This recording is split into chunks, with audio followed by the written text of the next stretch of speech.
Oi pessoal, tudo bem? Sejam bem-vindos a mais um vídeo do Gatil San Pietro. Eu me chamo Júnior Gonçalves, sou médico veterinário e proprietário aqui do Gatil. Como você deve ter visto no título, o vídeo de hoje é sobre como cuidar de um filhote de gato quando há a perda da mãe, ou quando esse animal é filhote, ou ainda quando a ninhada é muito numerosa e essa mãe não consegue dar conta de alimentar todos os filhotes. Caso você não seja inscrito no canal, já aproveite e se inscreva, ative o sininho para receber todas as notificações toda vez que eu subir um conteúdo novo para vocês aqui no canal. Curta esse vídeo e comente aqui embaixo se alguma vez você teve que cuidar de um gatinho filhote e por quê, tá? Então acompanhe o vídeo logo após a vinheta.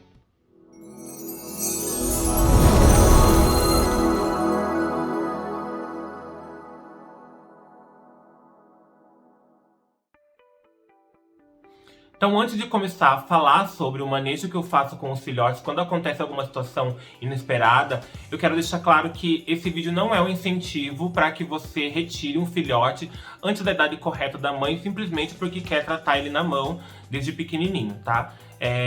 Isso só deve ser feito se realmente houver necessidade de intervenção da gente na alimentação e no manejo com o filhote. Caso contrário, a mãe que se encarregue de cuidar, ok? Eu vou mostrar pra vocês a forma que eu faço o manejo aqui em casa, então se tiver alguém que faz a forma diferente, comenta aqui embaixo também para compartilhar a experiência, mas essa forma que eu vou mostrar pra vocês é a forma que eu trabalho e que dá certo aqui na minha criação. Vou mostrar pra vocês desde o início o local que eu preparo para colocar esse filhote. Eu faço como se fosse uma incubadora para abrigar esse filhotinho quando ele é rejeitado pela mãe, tá?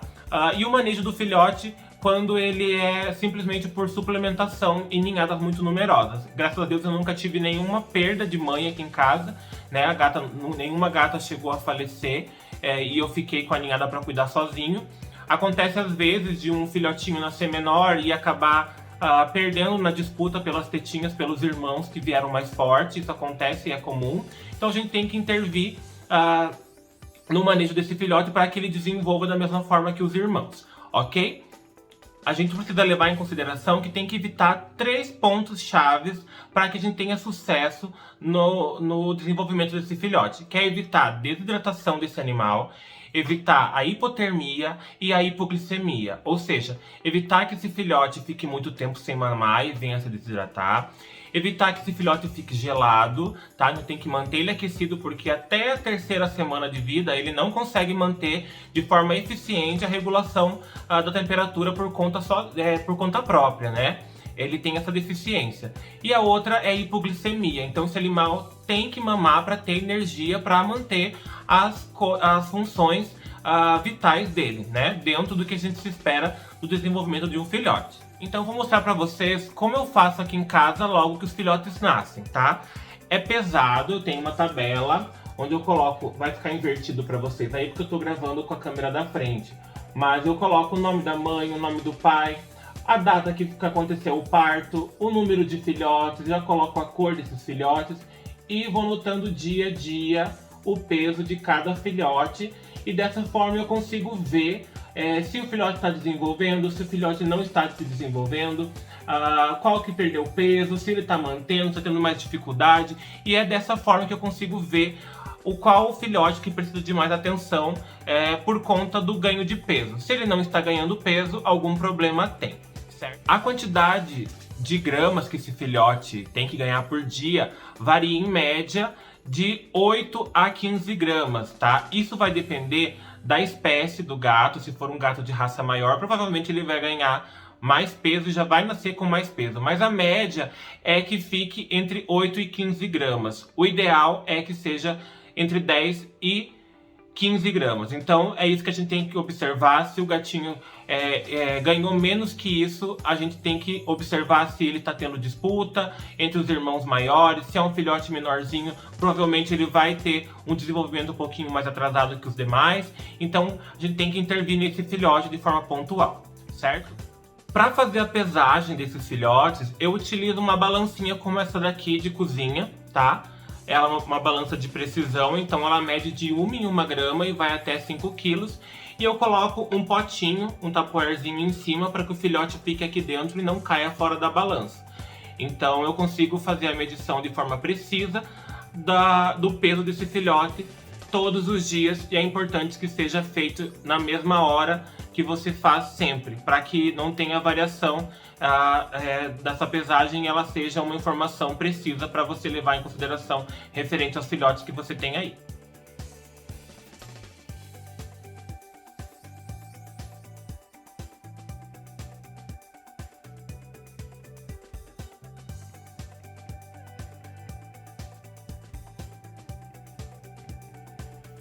Vou mostrar para vocês agora então como que eu faço a incubadora quando eu tenho que abrigar um filhote que foi rejeitado pela mãe ou um filhote que esteja doentinho, tá? Eu utilizo esse tipo de caixa, essas caixas plásticas organizadora. Essa minha tem 68 litros e como vocês podem ver eu fiz furações aqui em volta de toda a borda dela para que entre ar e esse ar se renove dentro da caixa, tá? Lembra que eu falei que o animalzinho precisava de fonte de calor nas primeiras semanas de vida porque ele não consegue manter a temperatura corporal sozinho nas 3 primeiras semanas? Então, para manter essa temperatura, eu utilizo isso daqui, que é uma placa, tá? De aquecimento para réptil. Isso aqui você encontra no Mercado Livre, em casas de pet shop que vendem um produto para aquarismo. Você encontra esse tipo de produto. Ela vai manter a temperatura do animal, ela vai produzir calor e vai manter de forma constante aquela temperatura que for regulada ali. Ela vem com um termostatozinho aqui, então eu consigo regular de mais para menos, né, a temperatura. Ela chega até 38 graus, lembrando que é para réptil. Então eu sempre deixo ela na temperatura mínima, que fica em torno de 24 a 25 graus, tá? Isso quando o tempo está uma temperatura ok, né? Entre os 25 graus por aí, temperatura ambiente. Quando está mais frio, eu aumento um pouquinho a temperatura. Eu coloco ela então no fundo dessa caixa, tá? E é importante que o gato não fique em contato direto com ela, para não ocorrer acidentes, de repente uma queimadura, enfim. Para isso, eu uso tapetes higiênicos descartáveis, desse para pet shop mesmo, para cachorro fazer xixi em cima, tá? Isso vai garantir que eu mantenha uma higiene, porque eu vou trocar isso daqui todos os dias, né? Para manter isso daqui limpo e também não ter que ficar lavando panos, enfim, todos os dias. E é uma forma prática de você estar mantendo isso daqui organizado. Uma coisa que eu esqueci de falar é que você pode usar para fazer a manutenção da temperatura aquelas bolsas de água quente como essa daqui. Aqui podem ser usadas também para manter a temperatura. Lembrando que ela vai esfriando com o tempo e você vai ter que fazer a troca da água quente que está aqui dentro. Não dá para usar garrafa PET porque pode vazar. Então a garrafa PET ela foi feita para ficar em temperatura ambiente ou servir gelada, né? Se você vai querer resfriar alguma coisa dentro dela. Para água quente ela não serve, porque ela pode vir a estourar ou vazar e acabar queimando o animalzinho. Tem que ser uma bolsa própria, tá? Que você encontra em farmácia. E aí você vai trocar a cada 3 horas. Também lembrar de não deixar em contato direto com o gatinho. Então sempre, quando eu utilizava a bolsa, na época que eu não tinha a plaga aquecida, eu envolvia ela numa toalha para que ela não ficasse em contato direto com o gatinho, não tivesse risco dele queimar também. Então é mais uma opção para quem não tem a placa aquecida. Também eu coloco dentro da incubadora um potinho, pode ser qualquer potinho plástico, tá? Eu fiz vários furinhos na tampa e coloquei água dentro. Isso aqui vai ficar num cantinho da incubadora, tá? Deve ser tampado para não ter risco de vazar e deve ser furadinho para conseguir evaporar e não permitir que o gato entre dentro à medida que ele for crescendo e ficando mais espoleta e comece a explorar o espaço dele ali, ele não acabe caindo dentro da água e se afogando. Para que eu coloco essa água? Lembra que eu falei que precisava manter esse animal hidratado? Então, não adianta de nada você ter um ambiente quente, só que com a umidade baixa. Esse animal vai desidratar. Então, é a mesma coisa que a gente, na época de temperaturas muito elevadas e a umidade esteja baixa. Fica dificultoso para a gente respirar, né? As narinas ficam secas, a boca fica seca e acontece a mesma coisa com o animal. Então tem que se manter um potinho ali dentro com água Então tem que ser tampado e a tampinha perfurada para que essa água evapore e mantenha o ambiente úmido. O ideal é que fique entre 50% e 70% de umidade. E você pode medir a umidade com alguns aparelhinhos que você pode colocar aqui na lateral, tá? Depois que você montou tudo isso daqui, você coloca o gatinho ali dentro, né? Você pode até colocar um cobertorzinho, um paninho, uma toalha para deixar ele mais confortável, mais envolto, mais quentinho. E lembrar sempre que isso aqui tem que ficar tampado, tá? O gatinho não vai morrer sufocado porque você fez a abertura aqui na lateral, né? Para que permita a troca de ar. A minha tá até quebrada aqui porque eu uso bastante. Sempre tem algum filhotinho para intervir. E também coloco um furo aqui na tampa aqui em cima, ok? Então tem que ser tampado sempre para manter tanto a temperatura quanto a umidade aqui dentro. Então vou mostrar para vocês agora como que eu faço sempre quando eu vou alimentar os gatinhos, tá? Então aqui tá a balança com o potinho para ele ficar quietinho lá dentro, não ter risco de cair. Vou ligar a balança aqui agora e colocar o filhote. Então ela tá pesando 136 gramas hoje.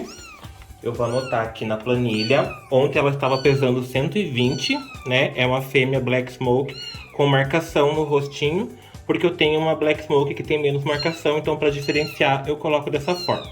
Ontem ela estava com 120, hoje ela está com 137. Então, essa aqui é a forma correta de fazer a alimentação. Eu deixo sempre ela apoiada na minha mão, simulando como se fosse o corpinho da gata, né? A gatinha vai estar assim, a tetinha vai estar nessa região, e é nessa posição que eles ficam sempre para mamar. Então eu sempre coloco ela um pouquinho inclinada para cima, nunca deixar ela de pé e nem deitada, sempre nessa posição que teoricamente ela estaria na mãe. A mamadeira com o biquinho próprio, coloco dentro da boquinha do gatinho e ele já vai sugar. Como vocês viram, ela ganhou 17 gramas de ontem para hoje, né? Eu faço sempre nesse horário, na parte da noite, a medição do peso de todos os filhotes. E ela era um filhotinho que era um pouco mais difícil, porque os outros filhotes acabavam tomando a vez dela na hora do mamar. E aqui eu deixo até ela se sentir satisfeita, né? E a vantagem de você usar a mamadeira, porque na seringa você vai sempre colocando, e você pode fazer uma alimentação a mais do que o gatinho necessita. Então, com a mamadeira, a hora que ele se sentir satisfeito, ele vai simplesmente largar o biquinho. A alimentação deve ser feita a cada 3 horas, em média, tá? É importante deixar que o estômago do gatinho esvazie quase por completo. Então, a gente precisa de fazer aí a alimentação a cada 3 horas, mais ou menos. Essa é o intervalo que eu dou das mamadas aqui em casa.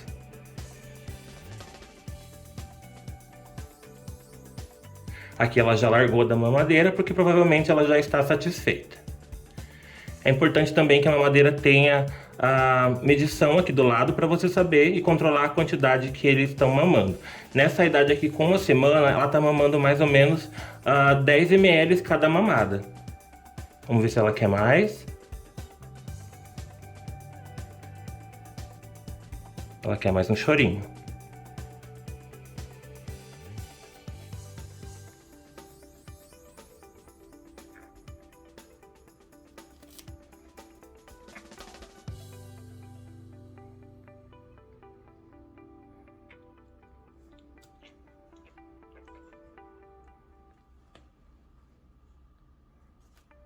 E largou. Após a mamada, gente, isso é essencial, tá? Quando o gato é abandonado pela mãe ou ele não tem a mãe para cuidar, você vai ter que fazer o papel da mãe. Então, a gente tem que estimular o filhotinho a fazer xixi e fazer cocô. De que forma? Simulando a lambida da mãe, né? Porque nessa época a mãe lambe. Então aqui você vai passando na região da genitália e ela vai fazendo xixizinho. Eu uso lenço umedecido para recém-nascidos. Então não tem corante, não tem cheiro, não tem fragrância, não tem álcool. Isso é importante, você consegue ver que ela tá fazendo xixizinho aqui. Deixa eu ver. Ó, ela faz e eu seco. E você tem que simular a lambida da mãe, porque é dessa forma que a mãe estimula eles a fazerem, tá? Isso também vale pro cocô. Às vezes demora um pouquinho mais, talvez ela não faça. Como eu falei pra vocês, essa ninhada ela era um pouquinho menor que os outros. E eu tô suplementando, né, os outros filhotes também, porque a mãe não tá dando conta de fazer sozinha, ó. Ela tá fazendo bastante xixi.